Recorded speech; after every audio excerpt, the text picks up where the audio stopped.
Saber Comum, uma iniciativa conjunta de educação à distância e divulgação científica de instituições públicas de ensino superior e pesquisa do Rio de Janeiro. Quando falamos de mercado de trabalho e lugares de poder e prestígio na sociedade, as mulheres ainda se encontram em desvantagem, apesar das conquistas e avanços. Nossa sociedade, ainda muito influenciada por valores e estruturas machistas e patriarcais, estabelece barreiras que impedem o crescimento da presença de mulheres em espaços de poder e a construção de uma divisão equânime na representação. Na aula de hoje, a professora Verônica Tost da Flon, da Universidade Federal Fluminense, vai tratar das mais importantes desigualdades de gênero que vivemos em nosso país e vai desconstruir o mito da igualdade de oportunidades. Democracia, desigualdades e direitos. Na aula de hoje, desigualdades de gênero. Olá, eu me chamo Verônica Tost da Flon, sou professora de Sociologia da UF, Universidade Federal Fluminense, e coordenadora do LabGen, Laboratório de Estudos de Gênero e Interseccionalidade. Hoje eu vou falar para vocês do tema desigualdades de gênero. E quando eu pensei em falar sobre esse tema, a primeira coisa que me ocorreu foi fazer uma pesquisa no Google Imagens com a expressão desigualdade de gênero. E as respostas, os resultados são muito indicativos e muito interessantes. Nessas imagens que acompanham matérias jornalísticas, artigos de opinião, a gente consegue ver que está se tentando comunicar o essencial, o que há de mais importante com relação a essa temática. E essas imagens acabam por fazer parte do nosso imaginário, das nossas conversas e da própria forma como a gente vem entender o que são as desigualdades de gênero. E essas imagens sugerem duas coisas muito importantes. A primeira delas é quais são as desigualdades de gênero mais importantes, ou seja, elas aparecem situadas nos ambientes das firmas, das carreiras profissionais, dos empregos formais. As imagens também procuram ilustrar as desigualdades salariais e as desigualdades que se dão no topo, ou seja, no famoso teto de vidro, uma expressão que se tornou popular a partir da década de 80 para descrever as barreiras invisíveis que impedem mulheres de chegar às posições de mais prestígio dentro das suas organizações. Mas um outro ponto importante que essas mensagens evocam é a questão do mercado de trabalho, a forma como ele é representado.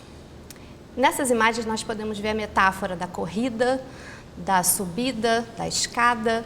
Em algumas outras imagens eu via ladeiras.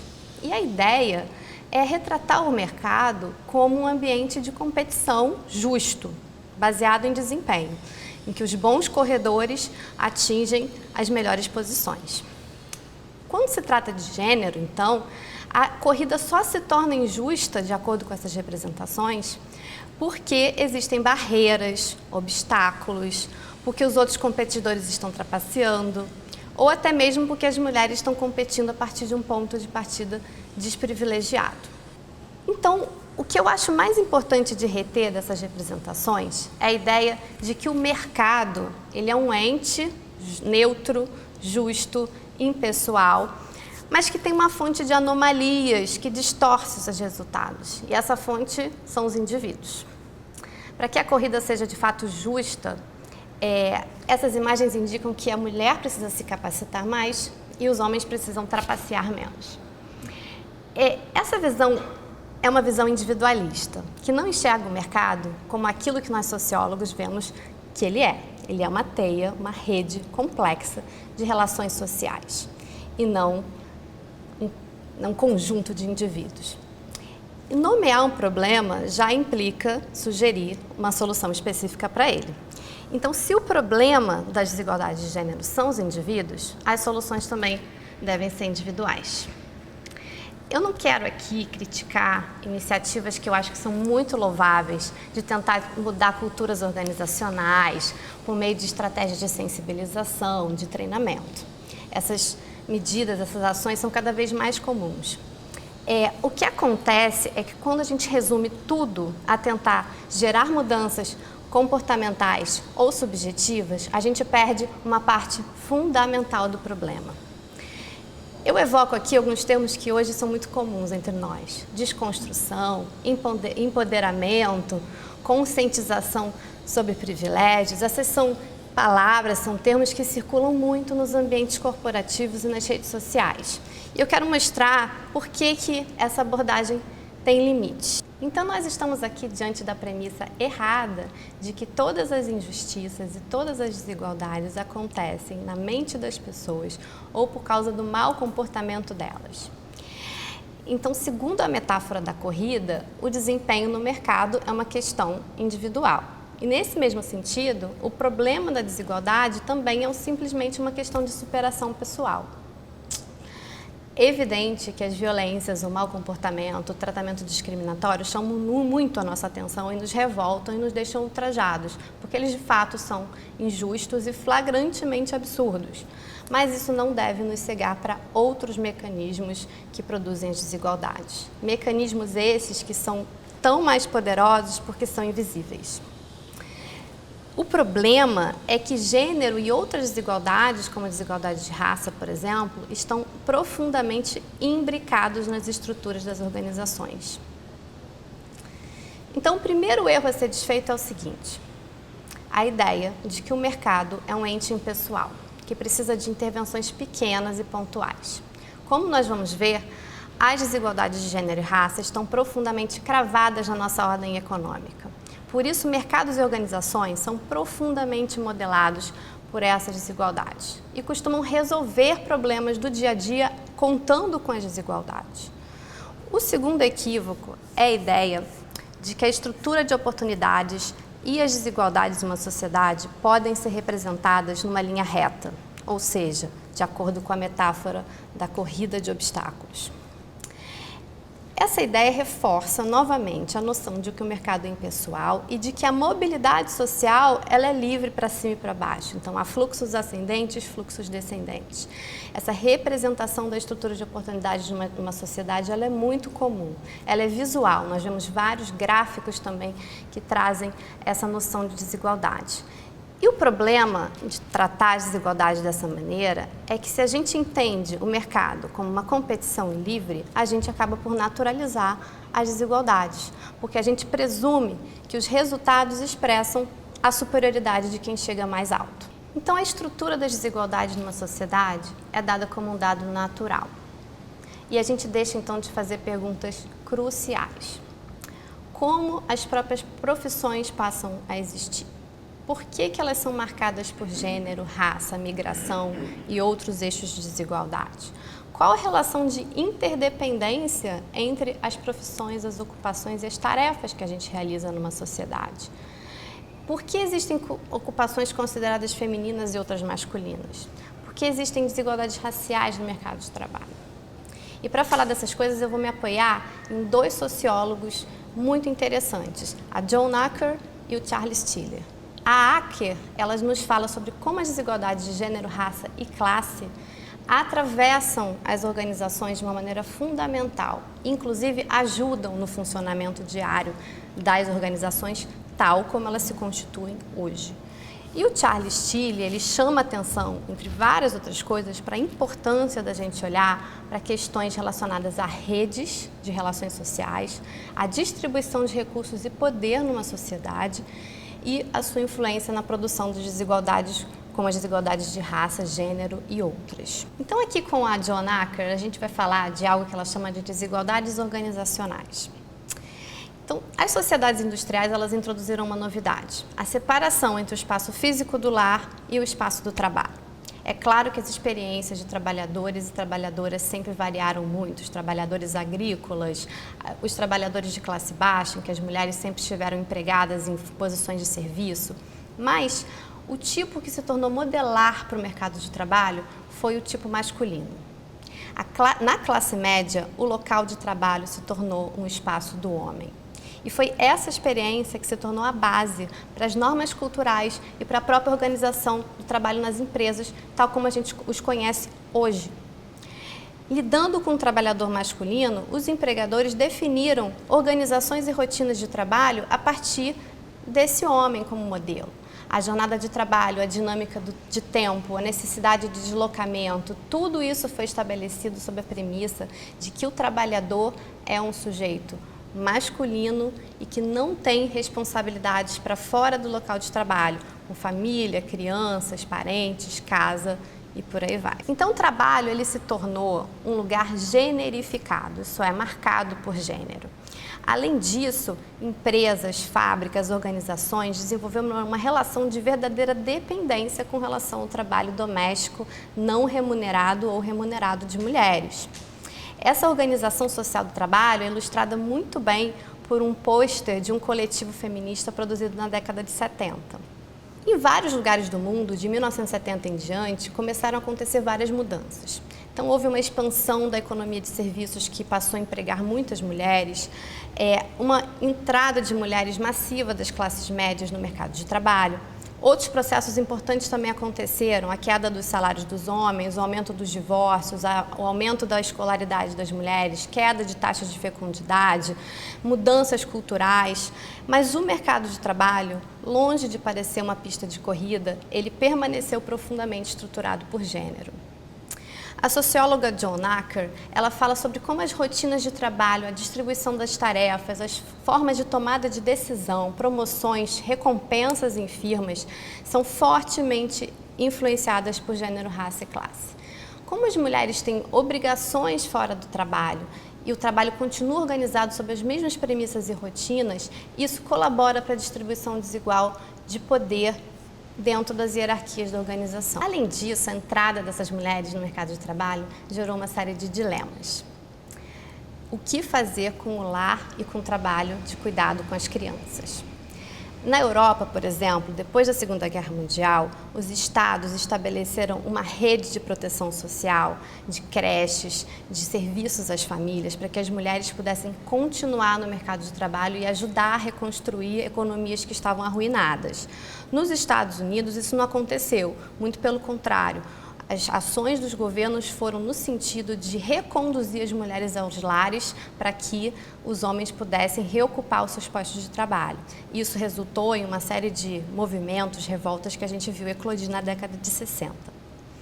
No caso do Brasil, desigualdades duradouras de classe e raça ofereceram uma solução perversa para esse problema. As mulheres pobres, negras e imigrantes seguraram as pontas do lar das classes médias para que mulheres brancas sobretudo, pudessem ocupar postos no mercado de trabalho fora do lar. Esse exemplo mostra que, longe de ser uma escada ou uma pista de corrida, o mercado de trabalho se estrutura a partir das desigualdades circundantes e contribui para reforçá-las. As ocupações não estão numa hierarquia ou numa escala simplesmente, elas dependem umas das outras, formando uma estrutura altamente interdependente. Outro ponto muito importante levantado pela Joan Acker diz respeito ao papel que as desigualdades podem desempenhar dentro das próprias empresas. Por exemplo, contratar de maneira seletiva pessoas que têm menos poder pode permitir o exercício de um controle maior sobre essas pessoas e garantir previsibilidade nas relações de trabalho. Para certos trabalhos, por exemplo, a pessoa ideal é uma mulher que vai aceitar ordens e salários mais baixos, ou ainda pode acontecer de ser uma mulher negra ou migrante. A Acker não está sugerindo que mulheres negras migrantes sejam pessoas naturalmente submissas. O que ela está dizendo é que esse comportamento é adaptativo. O que se constata é que a própria falta de poder das pessoas, de influência dentro de um ambiente de trabalho, de redes de conexão com outras pessoas poderosas, gera a submissão. E assim se formam e reforçam os estereótipos de que as mulheres são boazinhas, de que as mulheres são submissas, que cuidam das outras pessoas, de que pessoas negras são subservientes e servem para realizar tarefas braçais. Como ensina o sociólogo Norbert Elias, muitas pessoas passam a interpretar a sua própria inferioridade de poder como inferioridade humana. Isso nos leva ao segundo e último ponto da nossa aula, as desigualdades relacionais. Seleções de emprego acontecem, na maior parte das vezes, entre redes de pessoas, contatos, conhecidos. Isso torna ainda mais fantasiosa a imagem da corrida, ou da ladeira, ou da escada. Afinal, como os competidores chegam na linha de largada para fazer essa corrida? Então vamos ver uma imagem idealizada dessas redes, nessa figura. O que a gente vê? Há pessoas de diferentes gêneros, cores, classes sociais, organizadas de uma maneira aleatória e conectadas todas entre si.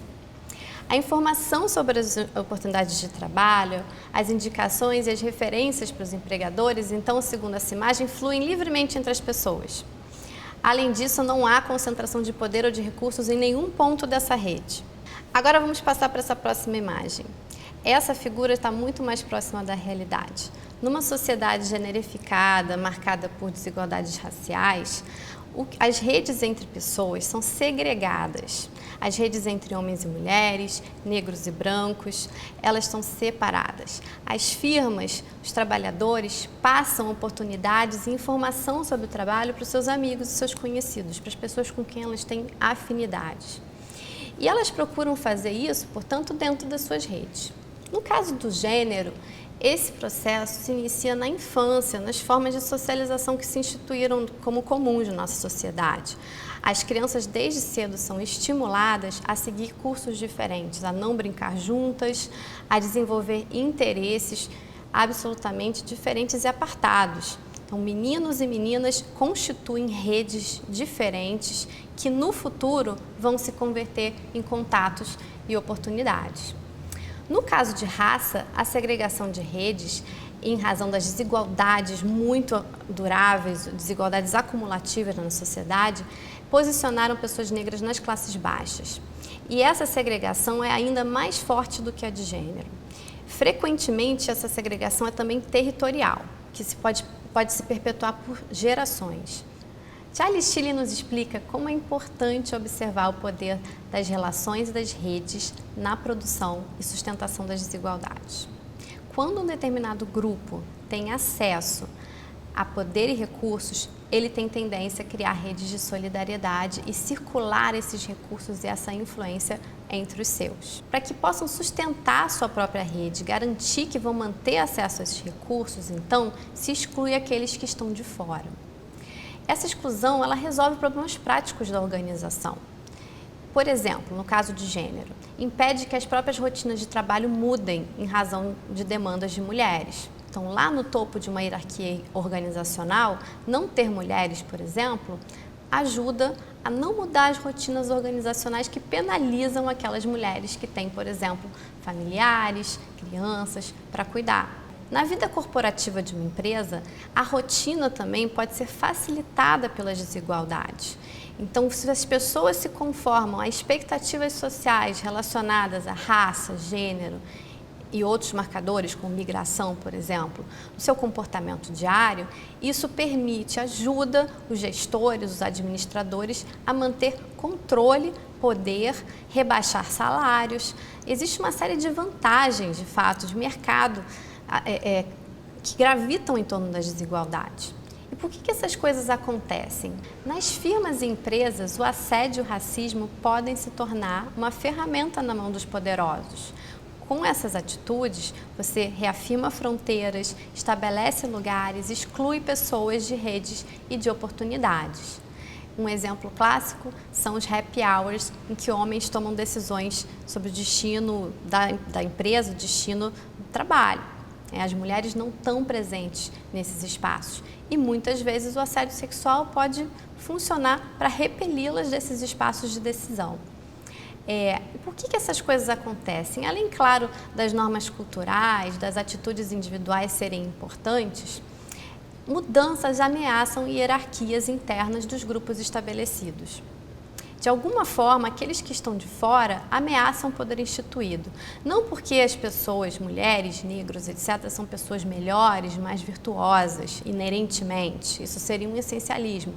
Mas porque elas injetam novidade, porque podem mudar a configuração das redes e podem mudar a circulação dos recursos e do poder. Meu objetivo com essa aula foi demonstrar que, mais do que uma questão de superação pessoal, de conscientização, problemas sociais como o machismo e o racismo, eles devem ser combatidos com mudanças de alcance muito mais amplo. As políticas públicas, as leis, elas devem ser aliadas e devem ser ativadas na resolução desses problemas. Não podemos nos limitar a soluções individualistas. É preciso convidar o Estado para esse debate. Quando nós falamos, por exemplo, de políticas públicas como renda básica, como creches, escolas, assistência às famílias, nós estamos falando de políticas que têm um potencial impacto sobre o mercado de trabalho, porque muda a situação de barganha das pessoas nesse mercado. A construção de políticas públicas, ela é difícil, ela é duramente negociada, ela exige muito tempo, muito esforço, mas ela é essencial para se produzir choques maiores num sistema que está relativamente acomodado.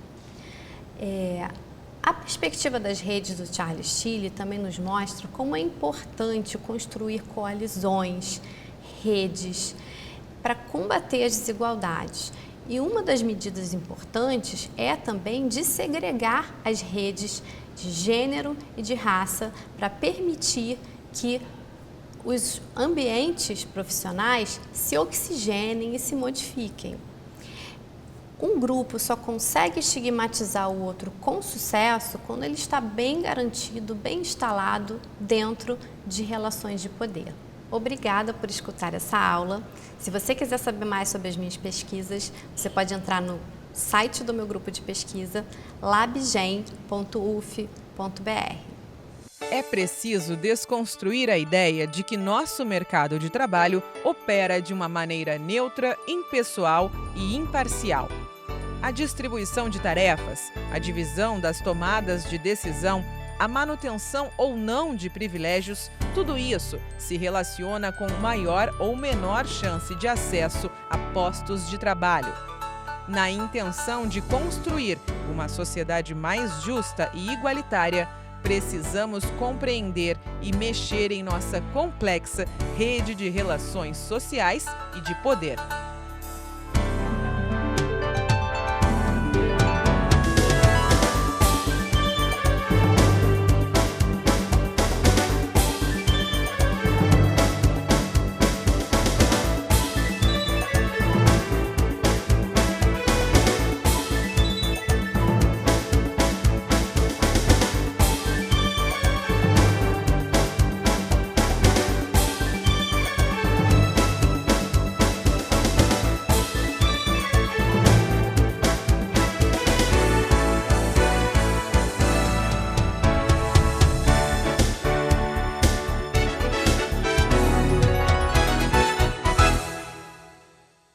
É difícil conceber que o mundo voltará à normalidade e que o ensino se dará exatamente como antes. Não são apenas novas tecnologias para aulas remotas que estão na ordem do dia, e sim o próprio conteúdo das disciplinas oferecidas pelas instituições de ensino. Enquanto atravessa um trauma tão grave, com centenas de milhares de vidas perdidas e uma crise econômica de enormes proporções, o mundo se torna mais confuso e conflituoso. É parte da missão das instituições de ensino e pesquisa oferecer uma formação aprofundada sobre temas de interesse comum. Compreender a fundo os desafios atuais pode ajudar professores e estudantes e toda a população a desenvolver uma postura crítica e engajada, contribuindo para a solução dos problemas cada vez mais graves de nosso tempo. Ações de solidariedade e práticas coletivas também foram essenciais para amenizar os efeitos da doença, principalmente entre os mais vulneráveis. Tudo isso aponta para uma potência da sociedade na esfera comum que vai além dos governos executivos e inclui o âmbito público de forma mais geral, envolvendo as universidades públicas, as instituições de ciência e tecnologia, as instâncias democráticas e a população em geral. Por isso, Saber Comum, um programa de divulgação científica e de educação à distância produzido por instituições públicas de ensino e pesquisa do Rio de Janeiro. Saber comum em dois sentidos. Nos cursos apresentados, são abordados conteúdos de interesse comum a diversos campos do saber de modo interdisciplinar. Além disso, o intuito dos cursos é de auxiliar na reflexão sobre a esfera do comum, ou seja, saberes e políticas que dizem respeito à vida coletiva, à divisão de poderes na democracia e aos laços sociais. Uma postura crítica e engajada é necessária. não apenas no meio acadêmico, mas também no conjunto da sociedade. Para dar conta dos dois objetivos, educação à distância e divulgação científica, serão utilizados 2 veículos de comunicação. Estudantes inscritos nos cursos e toda a população podem assistir às videoaulas. De terça a sexta, de 8h30 às 9h da manhã, elas são exibidas aqui na TV Alerj e depois ficam disponíveis no canal do YouTube do Fórum de Ciência e Cultura da Universidade Federal do Rio de Janeiro. Ainda, para os estudantes inscritos nos cursos, através das instituições participantes, tem material de aprofundamento, debates e atividades pela plataforma online da Fundação CCERJ, com a construção de uma metodologia de educação à distância de qualidade. Os cursos são destinados a estudantes de pós-graduação. Se você é procure se informar com as instituições participantes. Nessa temporada, 2 cursos: Democracia, Desigualdades e Direitos e Saúde e Ciência em Tempos de Pandemia. A ciência cumpre um papel central para a promoção da saúde e o enfrentamento à pandemia. Por isso, o curso é organizado em 4 módulos. 1. Epidemiologia, Virologia e Infectologia aplicada a complicações da Covid-19. 2. Sistema de Saúde, falando sobre história e organização do SUS e do sistema suplementar e a relação entre público e privado. 3. Complexo Econômico-Industrial e Inovação em Saúde, abordando pesquisa de medicamentos, vacinas e patentes. 4. Ciência e Sociedade, com temas como metodologia científica, combate às fake news, história e filosofia da ciência. Os temas serão abordados de forma interdisciplinar a partir de conhecimentos das ciências biomédicas, saúde coletiva, filosofia e história da ciência. Dados recentes sugerem que as desigualdades crescem em várias partes do globo, contrariando as expectativas de expansão de direitos próprias do século XX. Simultaneamente, o ascenso de governos com práticas autoritárias tem colocado em questão instituições democráticas outrora tidas como consolidadas. Neste curso, organizado em 3 módulos, Democracia, Desigualdades e Direitos, serão abordados temas que apresentam conceitos e instituições políticas da democracia, as desigualdades em suas múltiplas dimensões, desigualdades de classe, gênero e raça, bem como sua interface com o acesso a direitos, ao mercado de trabalho, os percursos educacionais e a organização do Estado.